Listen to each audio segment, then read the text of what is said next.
the most important thing we need to understand is this, that whenever we are talking about excitation of cardiac muscle, the first thing is this, we are actually talking about the excitation of cardiac muscle with respect to its anatomical advantages.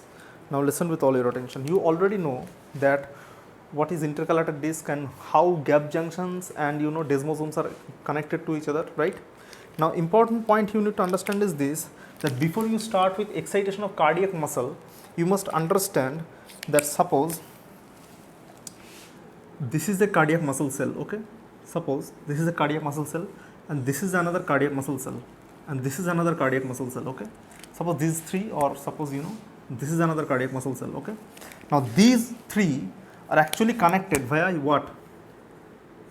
Gap junctions, right? These three are connected via what? Gap junctions, right?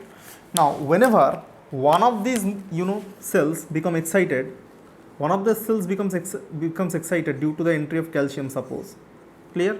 Then this calcium will sweep into the other cells and they will get into the other cells, and this is how a chain of excitation, chain of actually excitation wave occurs and the cardiac muscle contracts as a whole, and this is called what? This is called functional syncytium, okay? This is called functional syncytium. Now what do you mean by this term functional syncytium? Now listen, the exact meaning of this term functional syncytium is this, that whenever one of the muscle in any unit is excited, then all other muscles will become excited because all other muscles are connected, clear? This is called functional syncytium, clear? Now cardiac muscle is actually a functional syncytium, okay? That means if one of the muscle or one of the muscle cells become excited, then that excitation actually travels in all other cells. Now listen with all your attentions.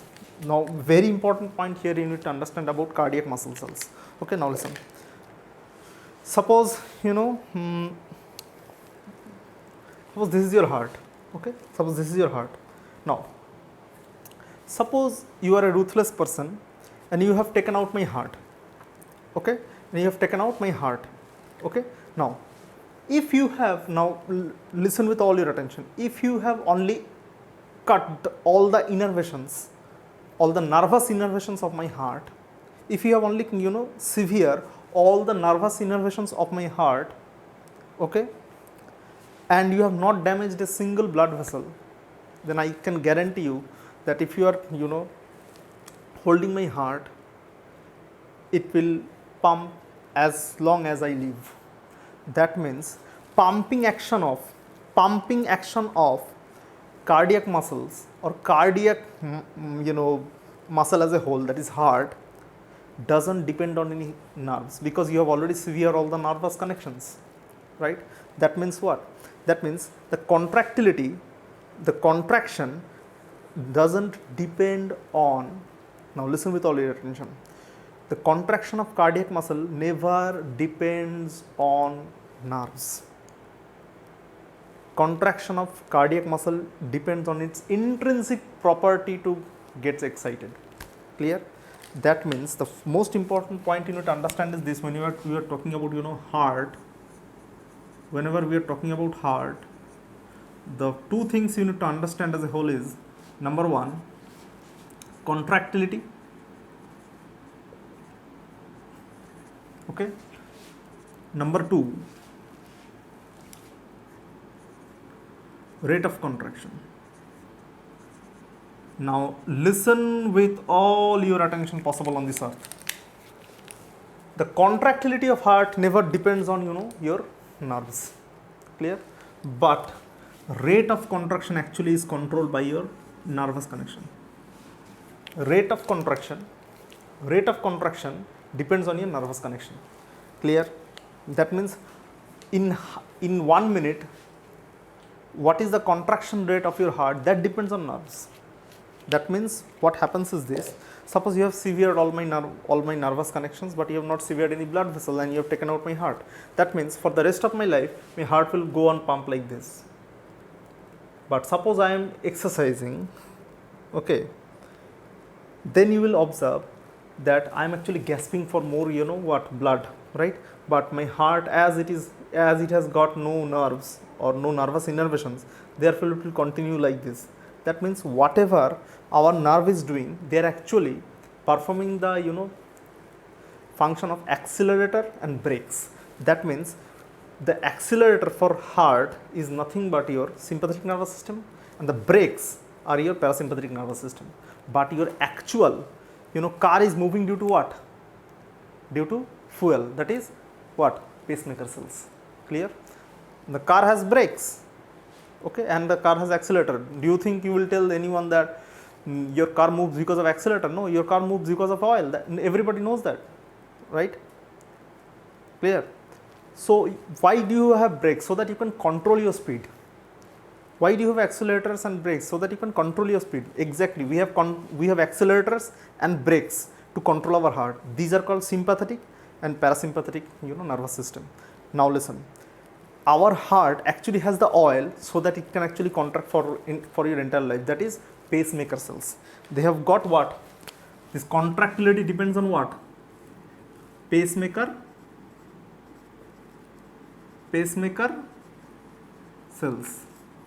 Clear? Contractility depends on what? Pacemaker cells. Clear? Okay, and your rate of contraction depends on what? Rate of contraction depends on sympathetic nervous system and parasympathetic nervous system. Obviously, we will talk about them in details when we will be talking about more into more details of cardiac physiology. Okay, for the time being, you must understand this. Okay, so cardiac muscles are what? Functional syncytium, and the contractility of heart or the cardiac muscle is actually a function of pacemaker cells, and rate of contraction depends on sympathetic nervous system and parasympathetic nervous system. Okay. Now we will be talking about a very, very interesting topic. Okay. Now listen.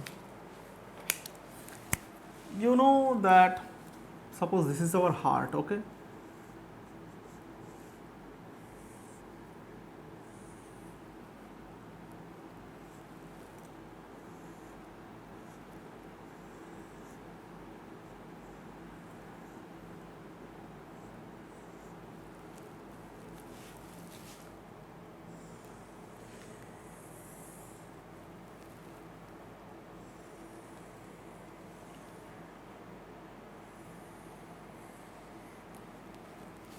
The left ventricular muscles should be thick, that is thicker than the right ventricular muscles. Okay. Now listen with all your attention. This is what? These are what? Opening of superior and inferior vena cava, right? This is inferior vena cava. This is what? Superior vena cava. This is what? Inferior vena cava, and this is what? Superior vena cava, right? Now a very important part here we need to understand is this, that just beside the entry of superior vena cava, we have specialized cells, and these specialized cells form a group, and this is called what?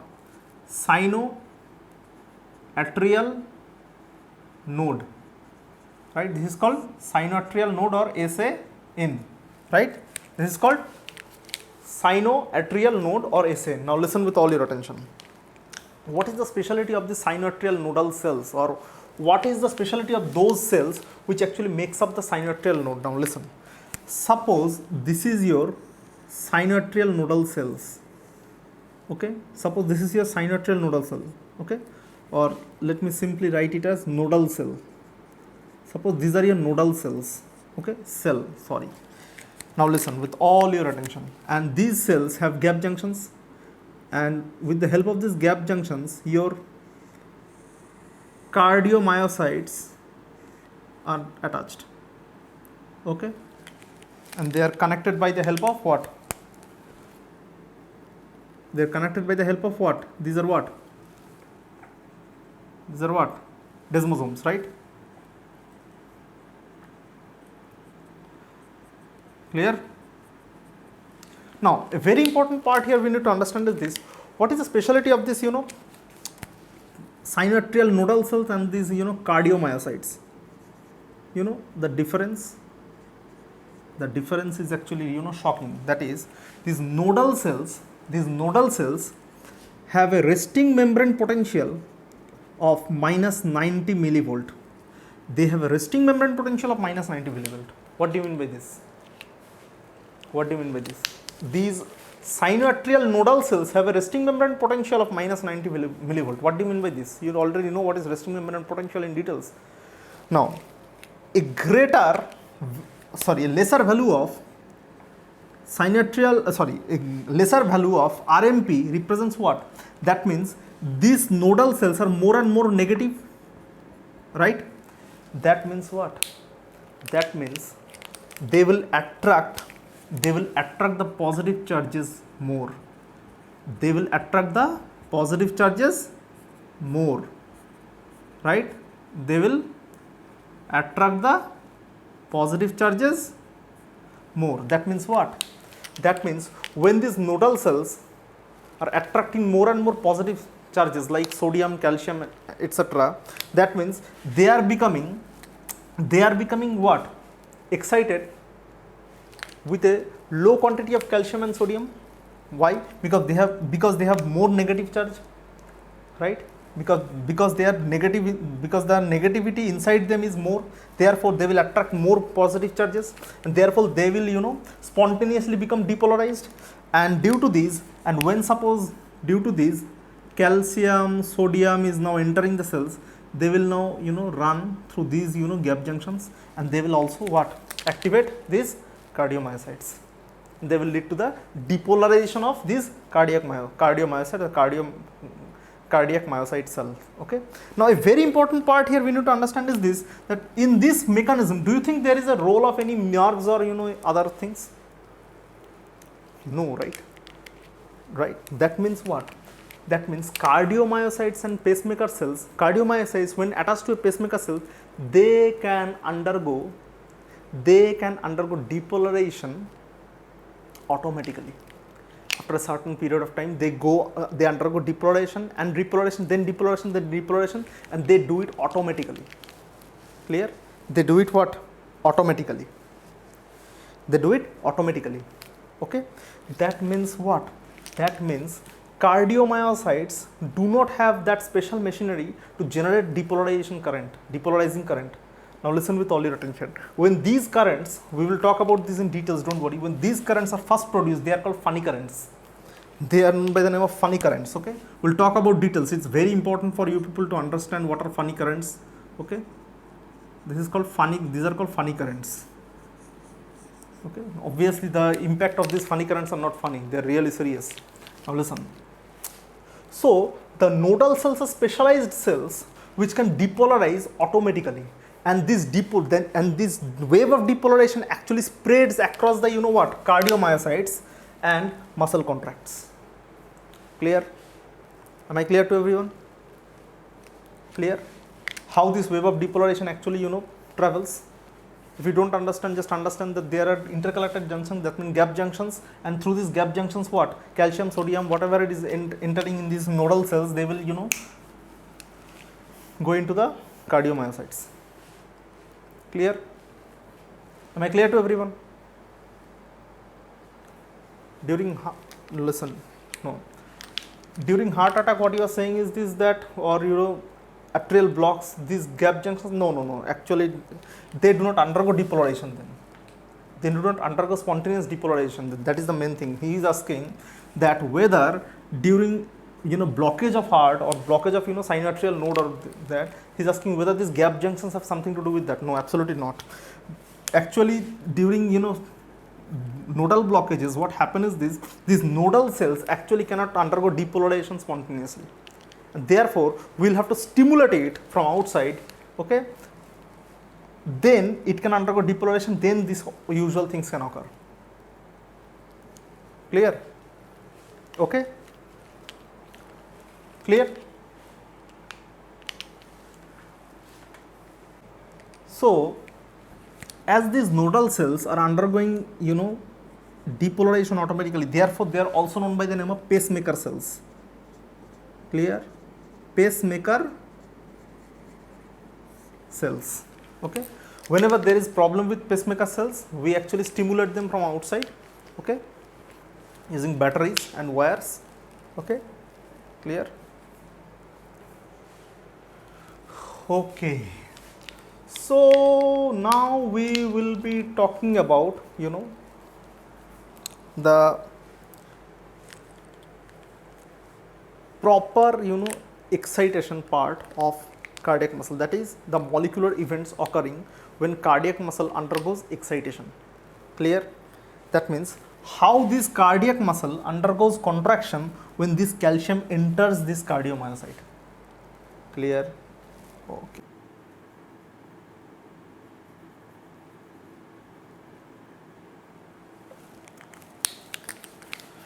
So the first point we need to understand is this, that we have here 3 proteins. Okay, we have here 3 proteins. Now listen with all your attention. With the entry of, you know, calcium into the pacemaker cells, gap junctions will be activated, right?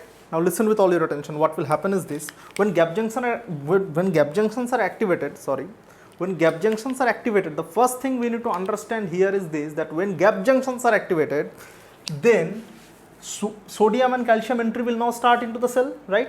Now the first of the 3 channels which will be excited is this one.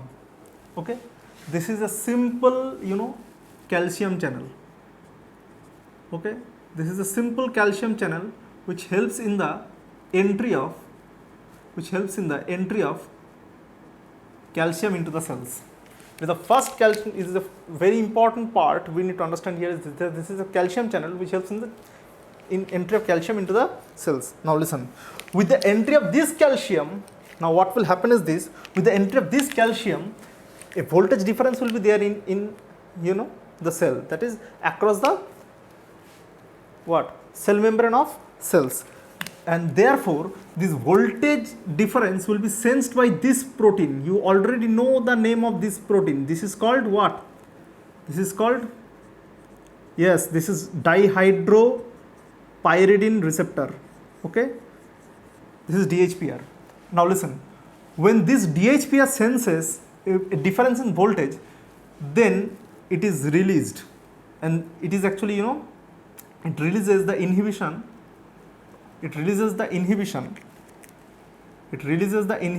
of this calcium release channel. Okay, this is a calcium release channel. Okay, now what happens to this, you know,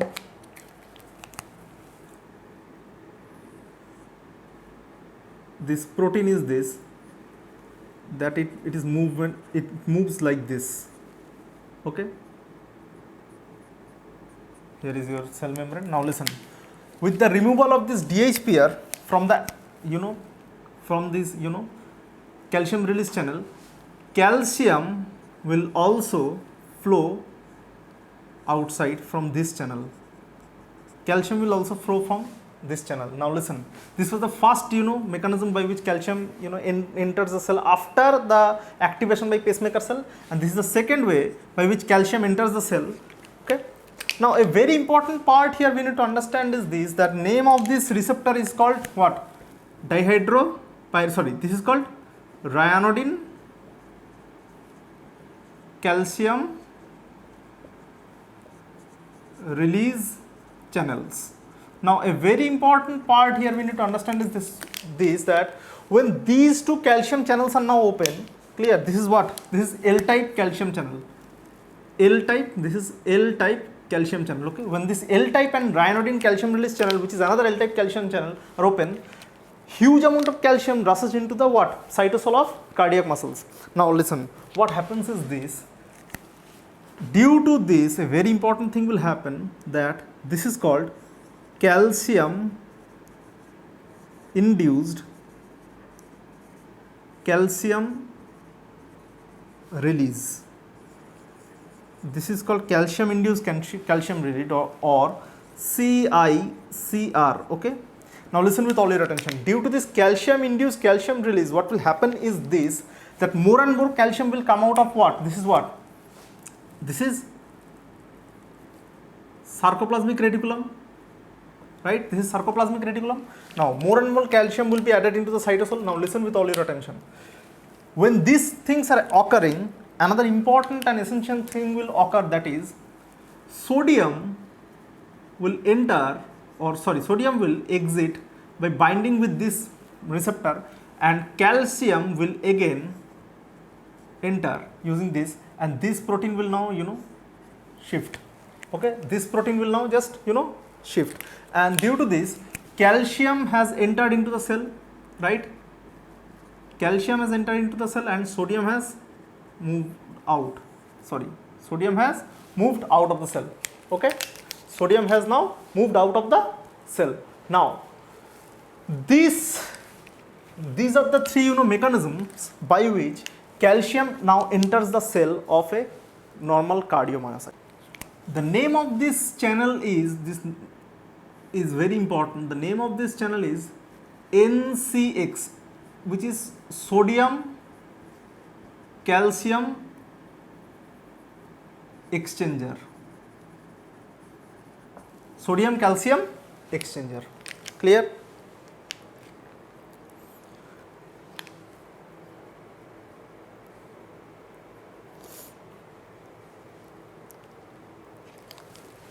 Now, when calcium enters the cell, we know what will happen. It will bind with troponin, then what it will dislocate the tropomyosin, and actin myosin will form bridges and cross bridge cycle will start. We know that everything. Go back to your skeletal muscle classes, you will understand what is occurring there. But here we need to understand a very basic thing again. Now this is the molecular mechanism by which calcium enters the cell. Now listen with all your attention. A very important part you need to understand here is this, that how calcium enters sarcoplasmic reticulum. Now listen, now we will be talking about calcium retraction. Okay, now listen with all your attention, or retrusion. Now listen, this was actually the entry of calcium into the cell, but when we are talking about calcium retraction, now listen, calcium has only two ways to go. That is, it can either, calcium which has already entered the cell can either leave the cell, or it can enter the sarcoplasmic reticulum. It has got two mechanisms. Now listen, for this thing it requires what? Channels, because it's a highly polar molecule, therefore it cannot leave this phospholipid bilayer. That's why we need channels here. Yes, we have channels here. And for this also, this is what? This is sarcoplasmic reticular membrane. This also is what? This is also a very important thing, that is what? Phospholipid bilayer. Therefore we also need here what? A channel, right? Now the channel is actually the channel here is actually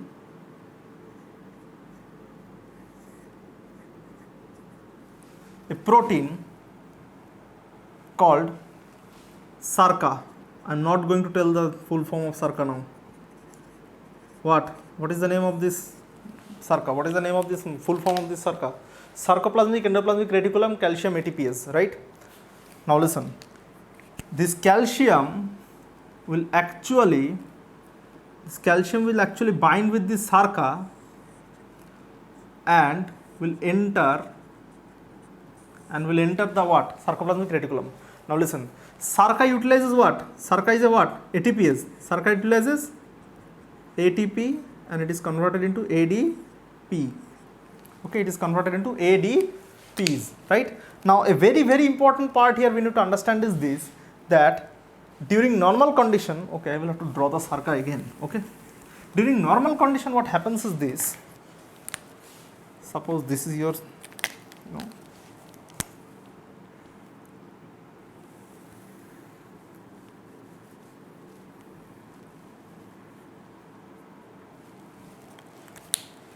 suppose this is your,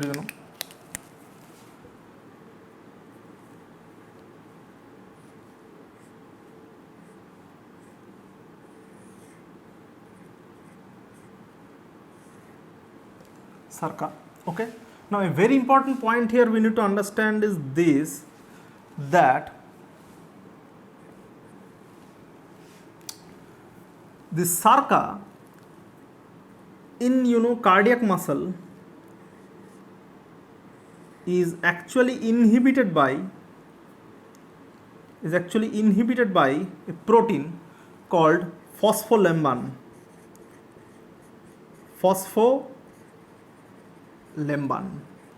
Clear? Inhibited by a protein called phospholemban. Okay. Now a very interesting part you need to understand here. Now suppose this is your cell membrane. I am not going to details. Okay. This is your cell membrane. Now listen. This is what? G protein coupled receptor. Okay. Now listen. Suppose adrenaline now binds here. Now from where adrenaline is coming? From where this adrenaline is coming? Now listen. This adrenaline is actually coming from the sympathetic nerve endings.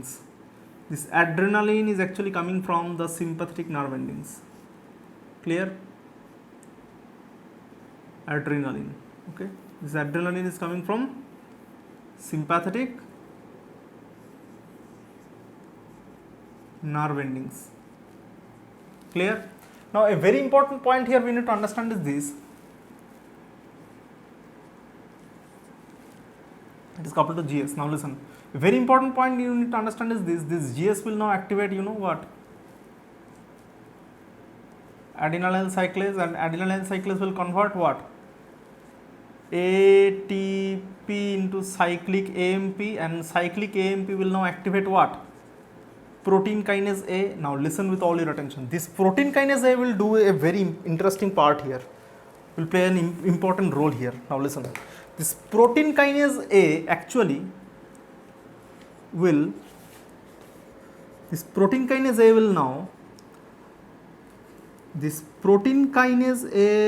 actually now phosphorylate phospholemban. Will now phosphorylate phospholemban. Okay. It is phosphorylated by what?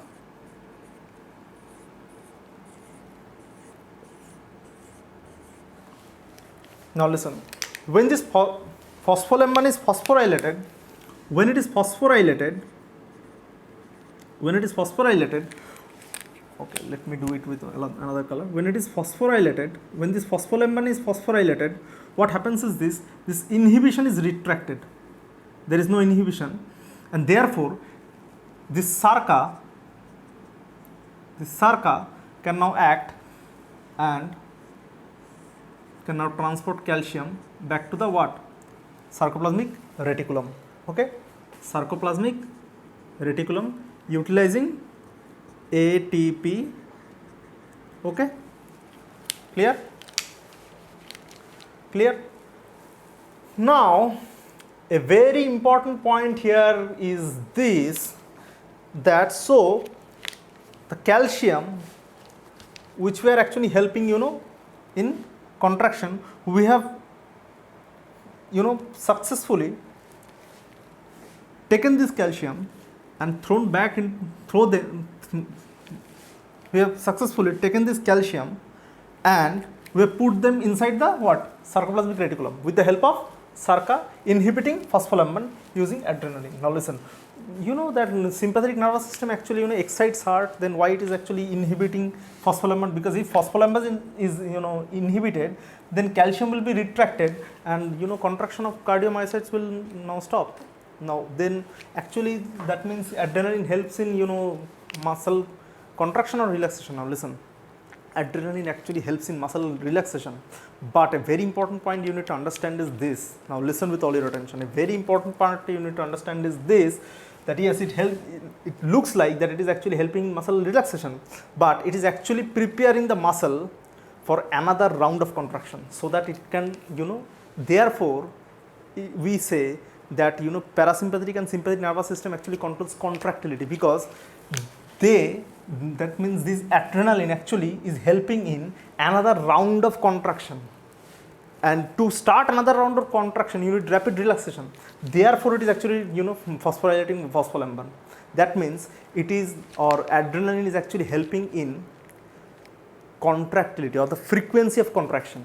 Okay, it is helping in rate of contractility, that is frequency of contraction. That means whenever it is phosphorylating, phospholamban, that means what? It is actually reducing the time of another, contraction. Clear? Therefore, contractility in case of, sympathogenic drugs, that means those drugs which act like, sympathetic nervous system activation, or those drugs which act like adrenaline, when we administer these drugs to patients, then these patients have, higher what? Heart rate, that is bradycardia. Why? Because their muscle contractility increases. That's it. Frequency of contractility increases when sympathomimetic drugs are applied. Simple. Okay? Clear? This is obviously, these are pharmacological classes. We will discuss in details, obviously. Now the very important part here we need to understand is this, that this is one of the way by which calcium, retraction occurs. But another way is what? Using what? Using protein channels. Now, what are the protein channels, present in cardiomyocyte? There are mainly two protein channels which are important here. Okay.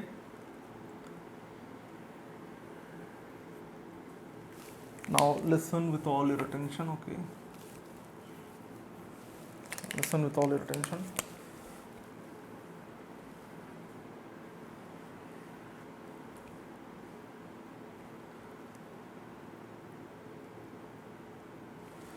So, now let's talk about this one first. Okay. Now, what is the function of this channel? It will throw out calcium, right? It will throw out calcium, and in exchange it will take in H plus, and in exchange it will take H plus. Clear? Why? Because positive charges are, cell is losing positive charges, therefore positive charges are taken from the extracellular space. Okay. Now, another protein that is important, or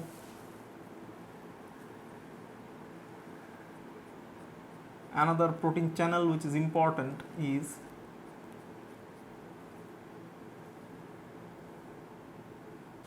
throwing out, this channel is throwing out calcium, it's true, but it is taking in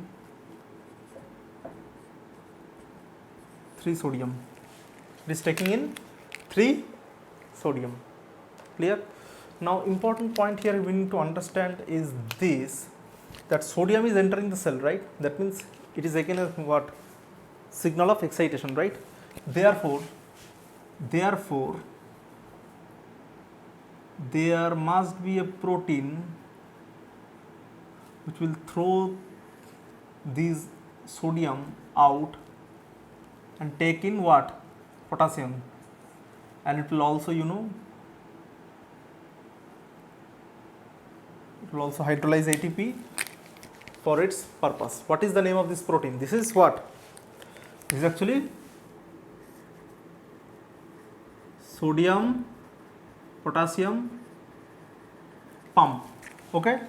So, these are, the two ways by which calcium which has entered the cell is thrown out of the cell directly into the extracellular fluid.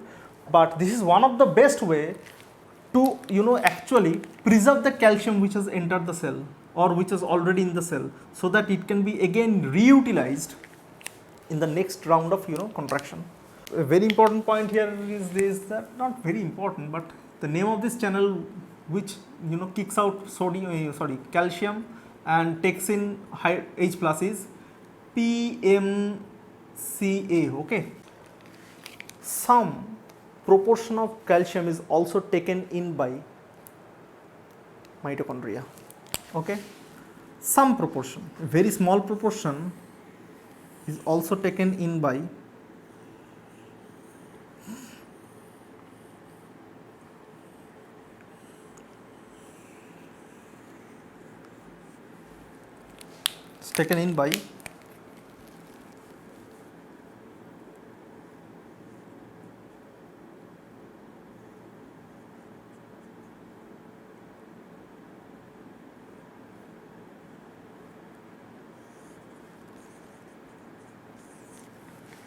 mitochondria.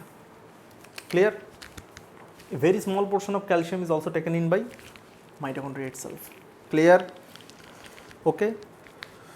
So, what are the three ways by which calcium enters the cell? Now, the first thing is this, that due to pacemaker cells, calcium enters the cell, okay, via gap junctions. Now, after that, this L-type calcium channel actually helps in calcium entry, and due to this calcium entry, voltage, you know, there is a voltage difference across the cell membrane, and therefore these dihydropyridine receptors shift, and ryanodine calcium release channels are open, and calcium enters the cell cytoplasm. Now, due to these calcium entry, calcium induced calcium release occurs, and this particular, you know, sodium calcium exchanger proteins become excited, and they start exchanging, you know, sodium for calcium, and these are the three ways by which calcium enters the cell. Okay, now let's talk about after calcium entry. You know what happens, Crosby cycle. I am not going to that. Now, after that, after calcium entry, what will happen is this: you will have to kick out the calcium. Now, there are two ways: by directly kicking out the calcium into the extracellular fluid, or, you know, kicking the calcium into the sarcoplasmic reticulum, right? Now, a very important point here we need to understand is this, that calcium is taken into the sarcoplasmic reticulum by SARCA, which is inhibited by phospholamban. But when adrenergic neurons release adrenaline, then adrenaline cycles becomes excited, and they convert ATP into cyclic AMP, and cyclic AMP actually activates what? Protein kinase A, and protein kinase A phosphorylates what? Phospholamban protein, and this phosphorylated form of this phospholamban protein will have no, you know, affinity for SARCA, and therefore SARCA is activated, and therefore calcium enters the sarcoplasmic reticulum. Now, another important part is how to kick this calcium out of the extracellular fluid. Okay, now, using channels. Now, what are the channels? When PMCA channels are activated, then calcium is thrown out of the cell, and in exchange protons come inside the cell, okay, from the extracellular fluid, and in this type of cell, in this type of channels, sodium comes in and calcium is thrown out of the cell, and this sodium again goes out of the cell, because cells becomes excited when sodium is there, and we don't want excitation right now, we want relaxation of the cardiac myocyte. Therefore, the sodium are thrown out of the cell, and in exchange potassium is taken in, and this is done by sodium potassium pump. Okay, now it's very small fraction of, you know, the calcium is taken up by mitochondria itself. Therefore, this brings us to the end of, you know, cardiac excitation, cardiomyocyte excitation. Okay, clear? Now we will be talking about cardiac action potential in details. Okay, let's have a small